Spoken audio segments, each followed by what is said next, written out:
avec cette carte, donc, je veux illustrer ce grand contraste que l'on peut, que dans ce cas-là, le WWF fait entre des zones appelées intactes en vert et des zones d'activité et d'extraction, d'utilisation des sols aussi en rouge.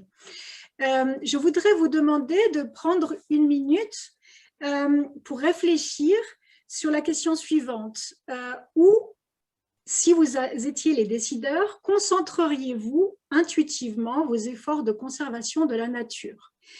Je vous invite à écrire dans le chat vos réponses rapides et on pourra en discuter après. Vous pouvez le faire maintenant et aussi évidemment tout le long de la présentation. Vos commentaires sont évidemment très importants pour cette présentation. Ce qui serait aussi intéressant, c'est de noter dans votre réaction si le code de couleur a un impact sur votre réponse.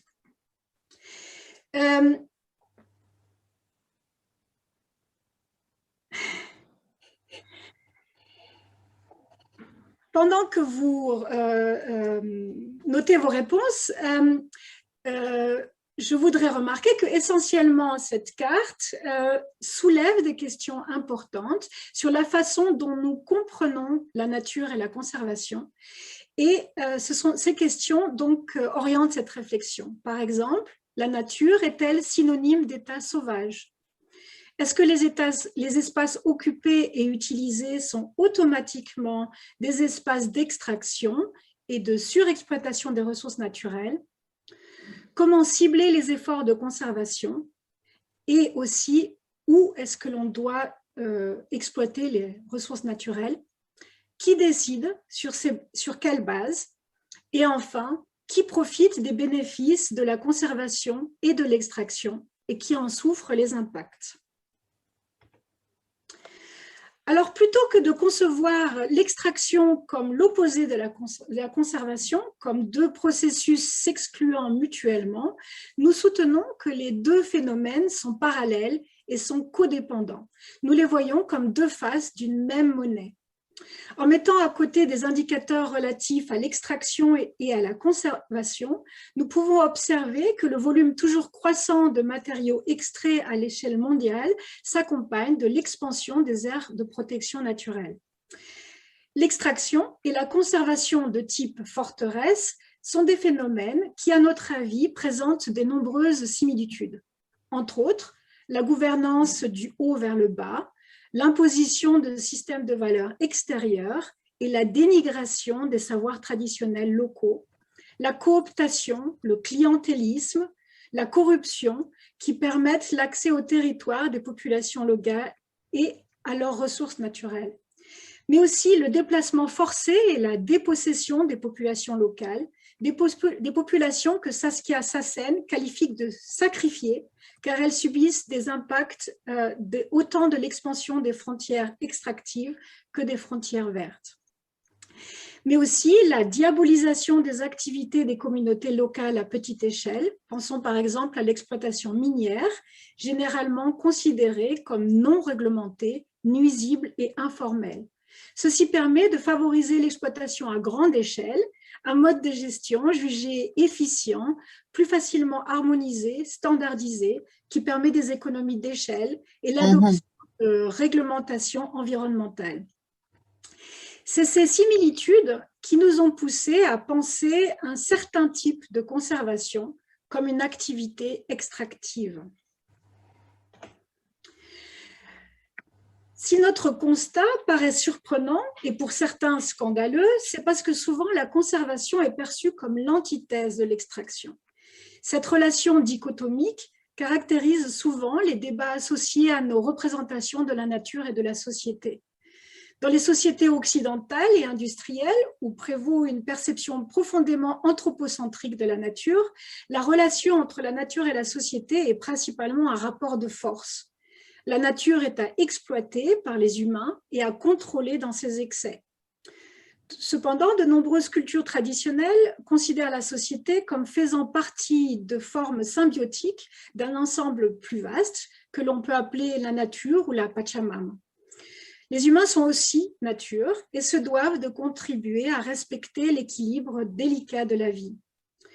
Ces visions opposées sont évidemment très réductrices et créent d'autres dichotomies qui polluent, à notre avis, les débats sur comment mettre en place une transition vers une utilisation respectueuse de la nature. Par exemple, la modernité destructrice d'un côté et la tradition des terroirs de l'autre, ou au contraire, le progrès, par exemple représenté par le 5G, contre les communautés arriérées, le modèle Amish selon Macron. Des paradigmes récents, tels que la durabilité, la décroissance, l'économie verte, articulent des visions de la société en équilibre avec la nature, mais ils sont souvent basés sur des prémices très différentes. Par exemple, la bioéconomie circulaire cherche des synergies et des solutions durables gagnantes pour ne pas renoncer à la modernité.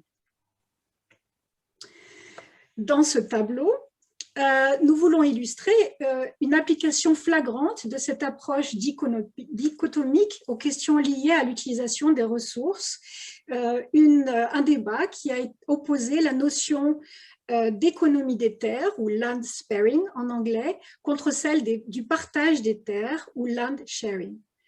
Ce débat conceptuel est ancré dans une communauté spécialisée et compartimentée, dominée par la land use science, la science du climat et des changements environnementaux globaux, une science qui a une forte influence sur la politique globale d'utilisation et de conservation des ressources.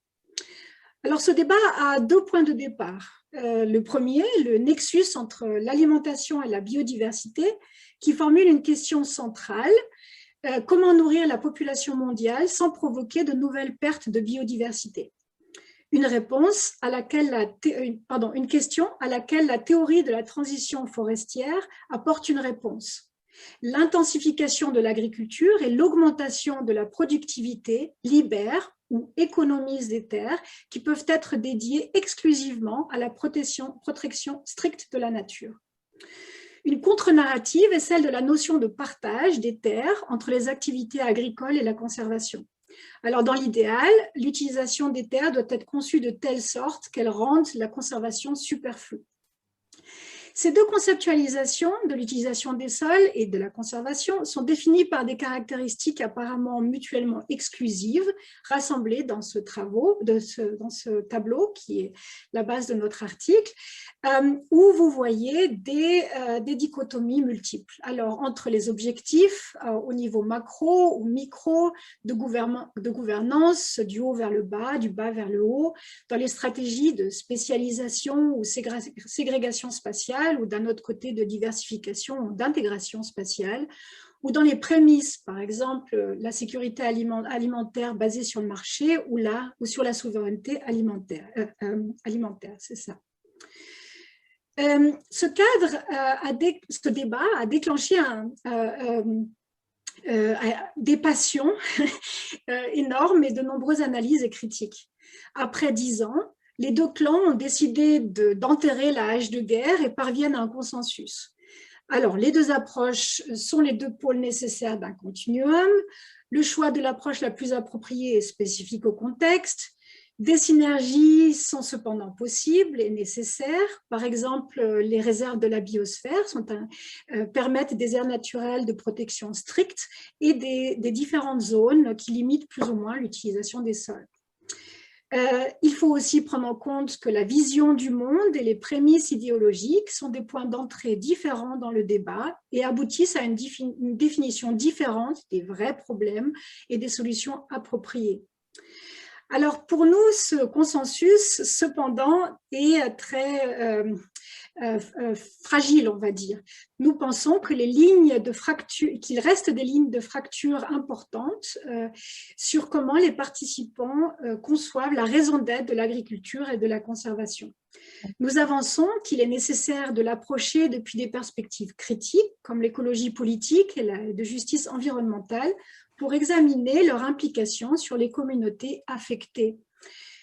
Si nous privilégions l'approche du partage des terres, nous considérons, comme nous le verrons ultérieurement, que ce cadre, selon le cadre dans lequel cette approche est appliquée, son potentiel va être réalisé ou au contraire compromis. Alors, élargissons le débat en deçà de la seule agriculture pour voir d'autres frontières. Les frontières de l'extraction de ressources naturelles ne cessent de s'étendre. Le mythe de la frontière est toujours omniprésent. La frontière, c'est l'espace qui permet l'exploration de terres construites comme vierges, dépeuplées, où les ressources sont abondantes. Grâce à la technologie, à la persévérance, ces régions inhospitalières, auparavant inaccessibles, sont intégrées à la civilisation. Évidemment, il y a beaucoup de... j'utilise beaucoup de mots entre guillemets. Malgré l'introduction de la durabilité comme nouveau concept fondateur de l'économie verte et de l'économie moderne, les économies se reprimarisent. Malgré les efforts de transition énergétique, par exemple l'abandon progressif de l'énergie nucléaire en Allemagne, les économies se refossilisent, par exemple avec les sables bitumeux ou l'exploitation à ciel ouvert de lignite. Une nouvelle conventional wisdom se développe autour de la notion de durabilité et plus récemment l'économie verte. Idéalement, celle-ci vise à réduire les dégradations et les risques environnementaux et à promouvoir le développement durable. Il le fait, ou elles le font, ces alternatives le font en s'appuyant sur des mesures comme la protection des services écosystémiques, les énergies renouvelables, l'intensification durable de l'utilisation des sols, l'intégration des économies paysannes et indiennes dans des chaînes alimentaires agricoles mondiales de qualité. D'autres approches complémentaires prennent de l'importance. L'économie circulaire, qui consiste à produire des biens et des services de manière durable en limitant la consommation, le gaspillage et la production de déchets. Cette approche met l'accent sur l'efficacité des flux de matériaux et le recyclage. Mais aussi la bioéconomie, dans lequel les éléments de base des matériaux, des produits chimiques et de l'énergie sont dérivés de ressources biologiques renouvelables. Ici, l'accent est mis principalement sur l'ingénierie verte et la technologie. Mais notre conviction est que sans changer le mode de fonctionnement de nos économies, ces approches vertes recréent les mêmes problèmes. La production d'énergie renouvelable nécessite des terres, beaucoup de terres, qui sont souvent prises aux populations les plus marginales, par exemple ici des terres communales du sud du Mexique. Les secteurs agro-industriels, par exemple du palmier à huile, de la soja, du soja, parviennent à se réarticuler comme des projets verts. Les systèmes paysans et indiens continuent à fournir de la main-d'œuvre, des terres, des ressources naturelles et de la nourriture pour que d'autres puissent en profiter. Et puis aussi le piratage et la marchandisation des semences, des savoirs traditionnels et des plantes médicinales contribuent à les déposséder. Les réserves naturelles finissent aussi souvent par déplacer la population locale, leur interdire l'utilisation des terres, la chasse, la pêche, tout en ouvrant l'accès à cette nature redevenue intacte, car désormais protégée, aux touristes internationaux des classes aisées. D'Amato et co-auteurs classifient différentes alternatives vertes selon leurs prémices associées à leur positionnement vis-à-vis de la croissance, la technologie et la consommation. Une question centrale est de savoir si le capital naturel, social et économique est substituable, donc potentiellement ouvert à la marchandisation. Ici, la notion de découplage devient importante. Ce concept appartient au discours de la modernisation écologique qui cherche à réconcilier par le biais du progrès et de la technologie la croissance économique avec le bien-être social et la protection de l'environnement. Nous soutenons qu'en privilégiant une version superficielle de la durabilité, elles se réduisent souvent à des approches qui, au mieux, sont un peu plus respectueuses envers un certain type de nature. Une critique systémique peut cependant être évitée car ces approches vertes peuvent être mises en œuvre dans le cadre d'un paradigme de croissance, d'intégration du marché, d'ingénierie verte, voire en ont besoin. Les visions vertes peuvent donc être instrumentalisées pour renforcer le système hégémonique actuel. C'est pourquoi leurs critiques les ont recadrées comme des systèmes d'accaparement, de capitalisme vert et même de colonialisme vert. Dans ce sens, nous observons que le cadre conceptuel d'Amato et collègues évite de considérer des aspects fondamentaux de la notion de durabilité profonde, par exemple le thème de la justice distributive et les questions de droits territoriaux et humains. Nous soutenons qu'en ignorant ces dimensions critiques, ces approches perdent leur potentiel d'avoir une grande portée politique et donc de promouvoir les ruptures systémiques nécessaires pour une transition véritable. Nous remarquons un renouveau de l'approche de l'économie de terre.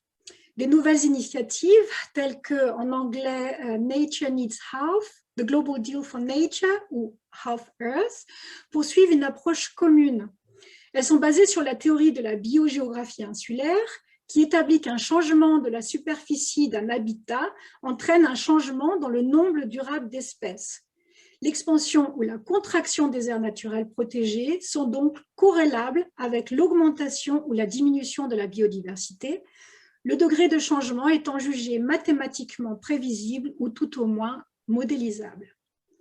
Ces initiatives partagent une idée commune, celle de transformer une grande partie de la Terre en un réseau de réserves naturelles reliées entre elles par des corridors écologiques.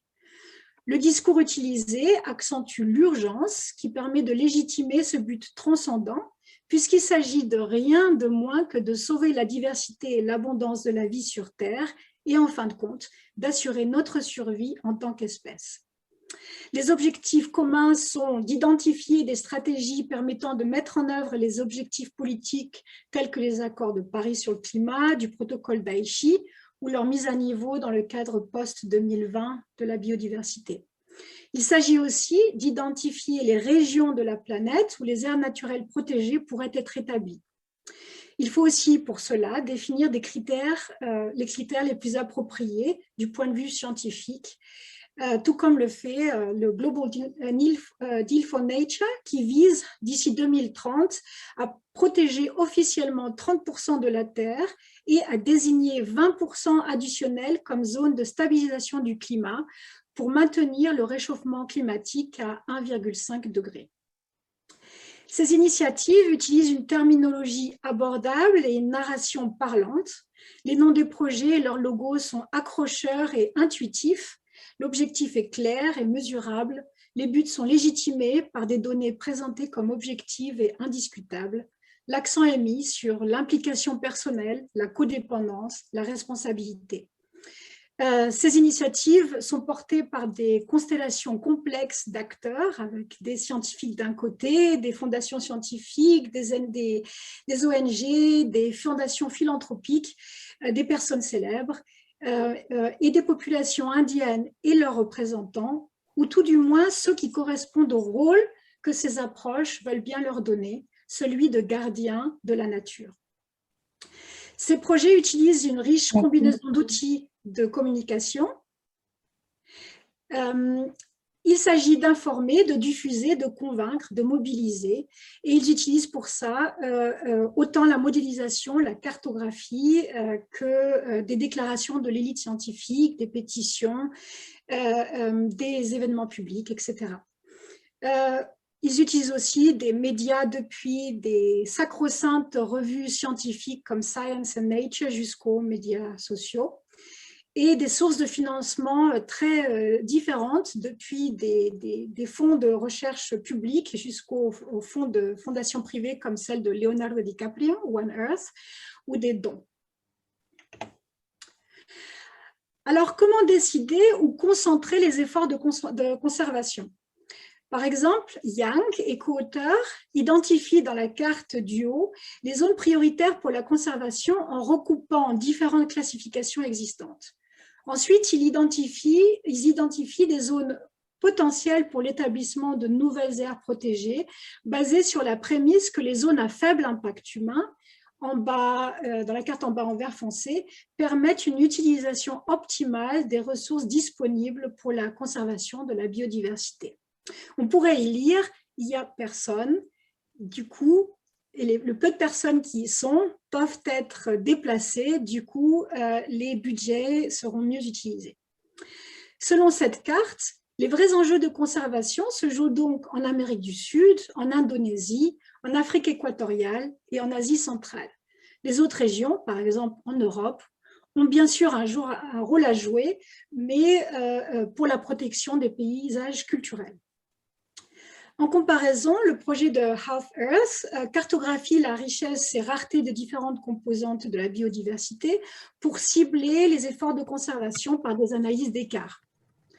Alors, nous soutenons, avec d'autres critiques, que ce genre d'étude réussit à convaincre par sa pseudo-objectivité, basée sur la quantification, la priorisation basée sur des indicateurs macro et la visualisation cartographiée.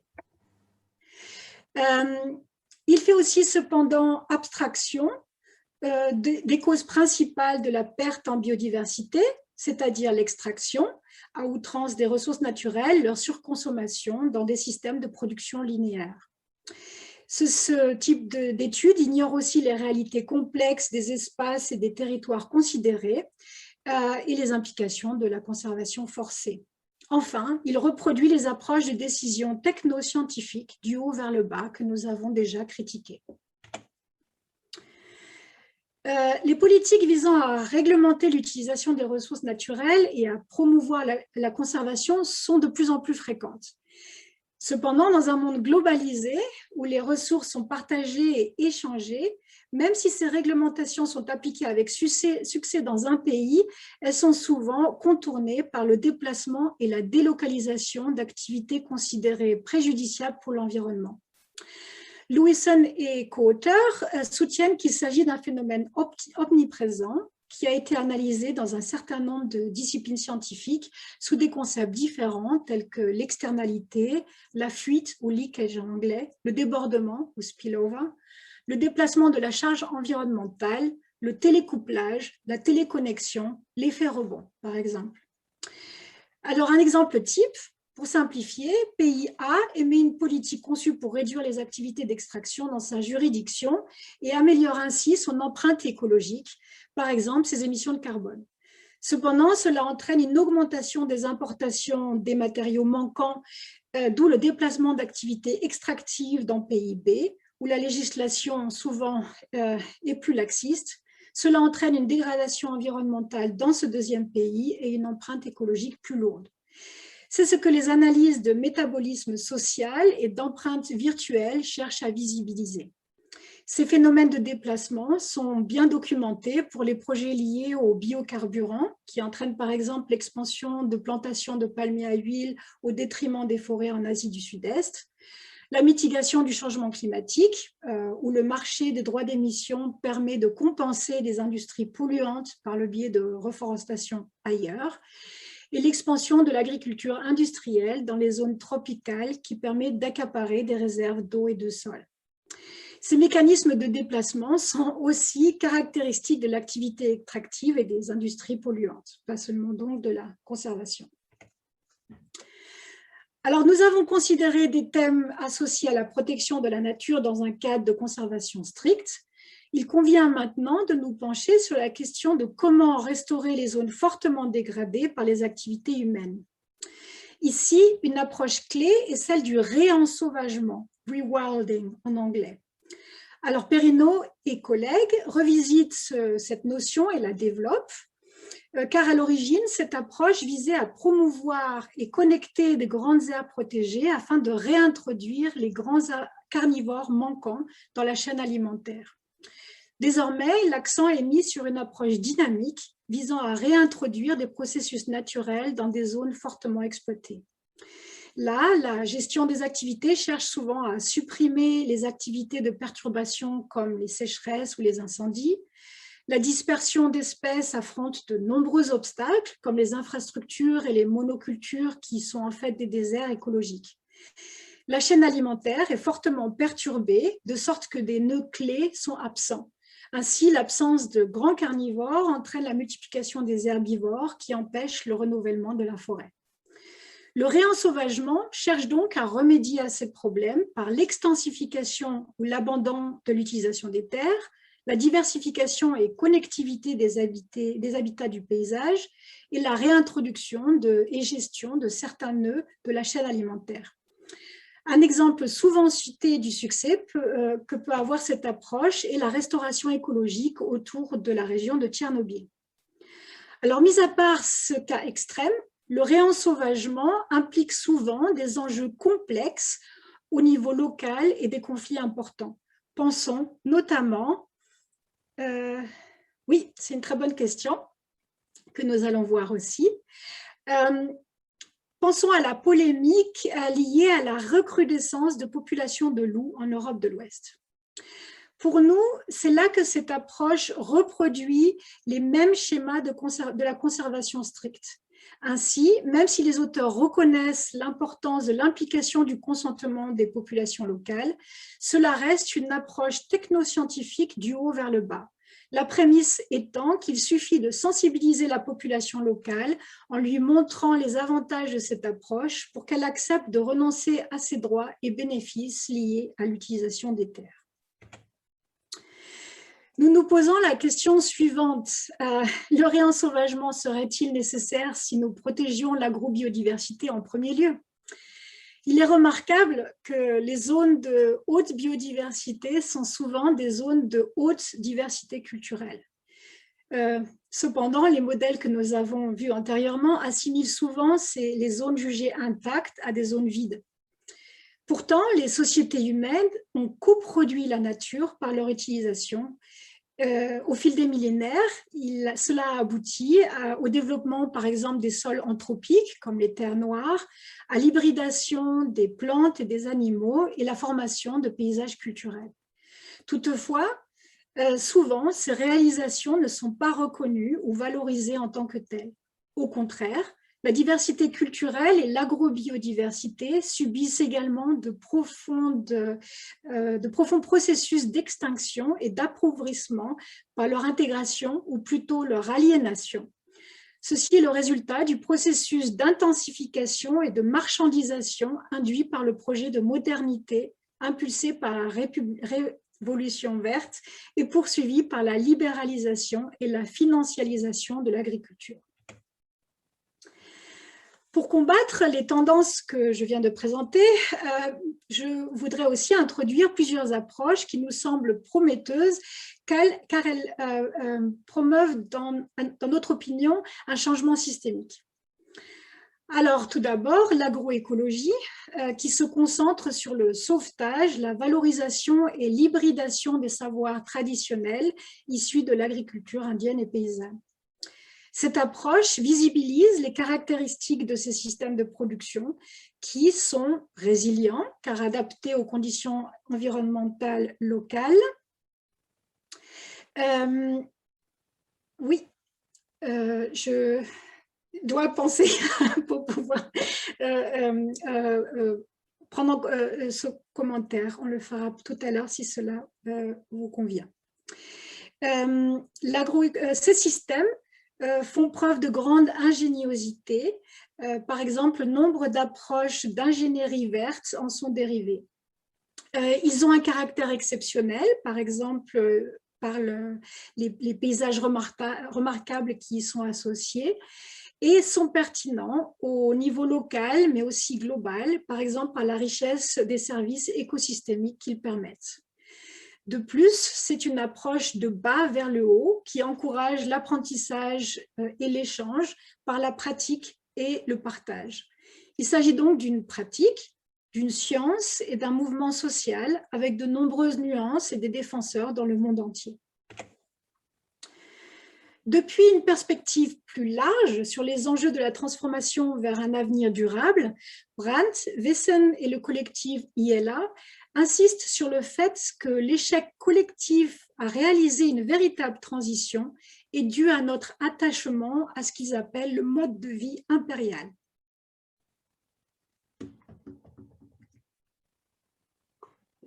Ce mode de vie est dominant dans les sociétés du Nord global ainsi que les classes aisées des pays du Sud global.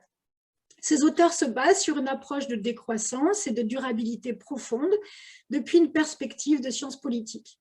Pour eux, il convient de replacer le débat dans un contexte critique des systèmes hégémoniques qui fondent notre mode de vie et le perpétuent grâce à l'exclusion et la hiérarchisation de nos sociétés forteresses, l'expansion et l'intensification continuelle de notre économie, l'externalité des impacts de notre exploitation de la nature et du travail, nos habitudes, savoirs et désirs, l'infrastructure physique et matérielle de nos systèmes de production, les institutions, les cadres juridiques et les processus décisionnels, et enfin notre capacité à nous leurrer à travers des pseudo-solutions.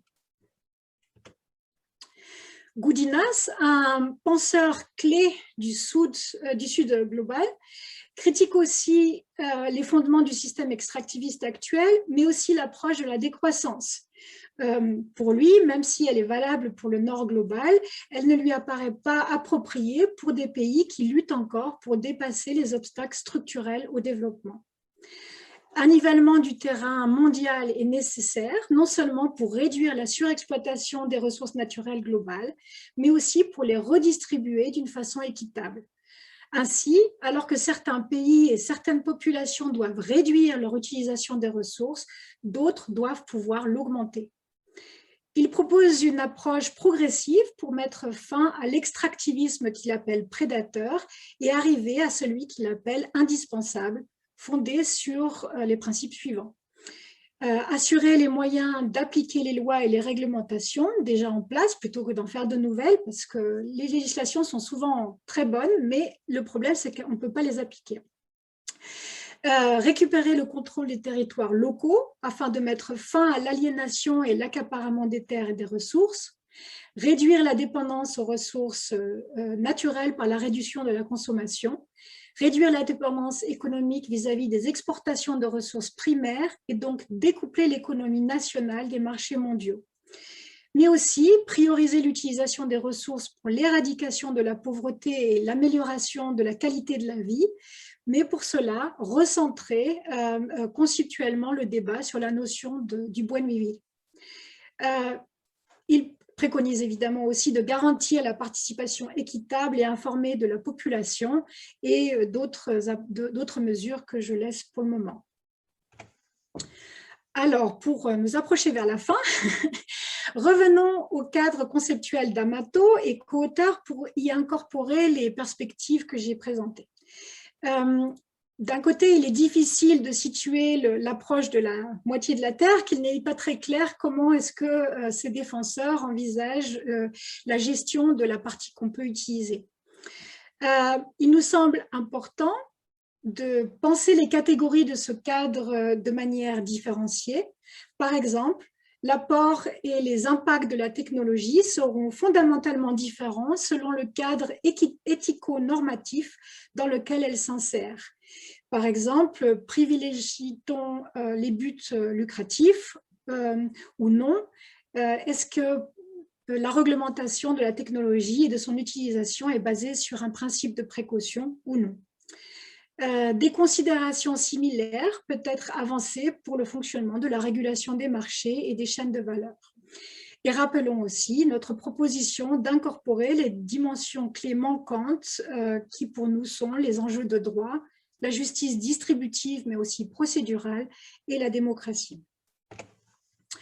Alors pour finir, la pandémie actuelle de Covid-19 nous semble souvent construite comme une perturbation, un tournant qui a un énorme potentiel pour repenser notre relation à la nature et transformer notre mode de vie.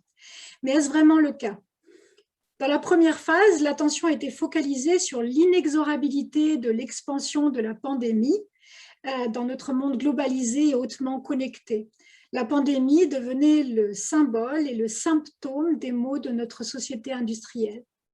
Pendant le premier confinement, les médias ont accordé beaucoup d'attention à la rapidité avec laquelle la nature semblait reconquérir notre, ou plutôt son, espace et forcer l'humanité à prendre une bouffée d'air frais. Ceci a inspiré chez ceux bien confortablement installés dans leur nouvelle normalité digitale et casanière une note d'optimisme.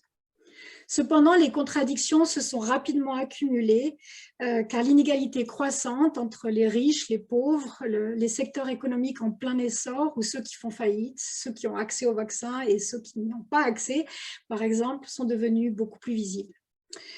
En suivant l'approche du mouvement de la grande transition, basé sur le livre de Raskin et autres, une telle crise mondiale peut déclencher des scénarios divergents et pas toujours souhaitables. Alors, nous avons argumenté qu'un consensus existe sur l'importance de protéger la nature et qu'il existe différentes approches de comment y parvenir. Cependant, celles-ci ne remettent pas fondamentalement en cause notre monde basé sur une extraction à outrance des ressources naturelles.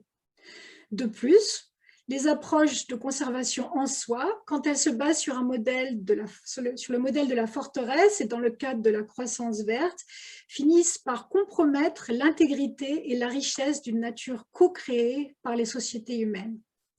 Paradoxalement, la conservation n'est pas seulement le revers de la médaille de l'extraction, à notre avis, elle peut elle-même devenir extractive et destructrice.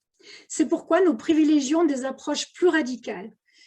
Une véritable transition implique en effet de remettre en question le tissu même de nos vies quotidiennes, mais aussi le fondement de nos modes de production, de distribution et de décision.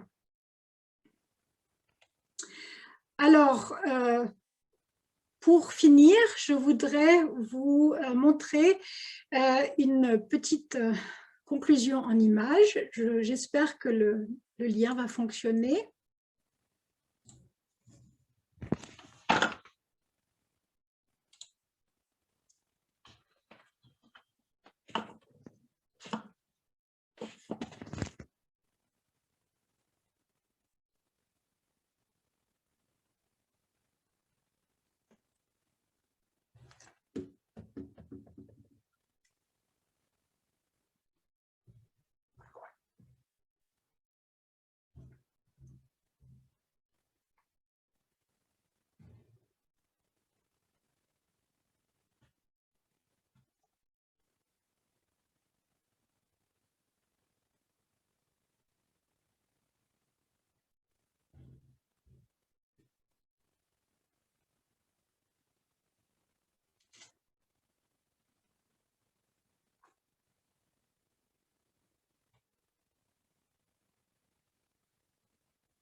C'est la bande-annonce d'un documentaire qui a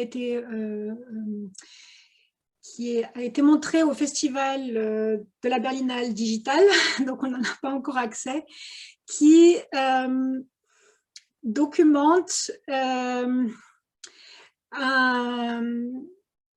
magnat géorgien qui achète des arbres centenaires et les fait déraciner de communautés locales pour les rassembler dans son jardin privé. Et ce documentaire dépeint aussi le conflit des communautés locales de vendre ou pas leurs arbres. Il m'a paru très impactant, très, très fort. Voilà, je vous remercie beaucoup